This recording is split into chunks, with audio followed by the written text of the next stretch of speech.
I did start a young man's career at that point. We put a new show on the air while I was running this Post-Newsweek video. This 48 or 49-year-old talk show host from radio named Larry King, who had never had a national TV show. And I went to Larry and asked, would you like to do a national TV show for syndication? He said yes. I then had to go to his boss at Mutual Radio because Larry was doing midnight to 5 every night from Washington. And the boss, Marty Rubenstein, would not allow Larry to do Monday through Friday. He said, I do not want him doing a talk show and then having to work all night long.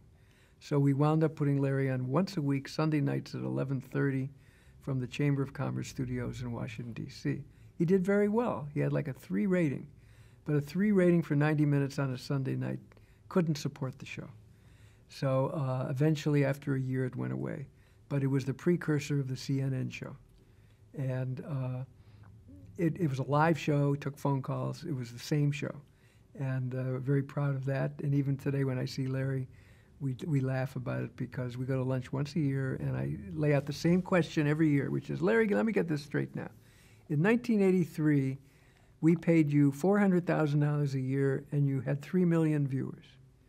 So now you're on CNN or you went to CNN and you were paid $8 million a year and you had 1 million viewers. How's that work out? And his answer is always the same. Ain't cable great? So. What did you see in him? He was one of the best interviews I ever heard. He didn't study; he listened, and so as much as some people used to say he asked soft questions, no, he asked hard questions in a soft way. He was able to get at whatever you're thinking.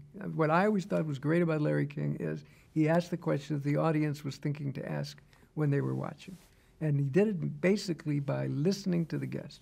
I thought he had a great talent, and he had been doing it 20 years on the radio, but now we put him on TV.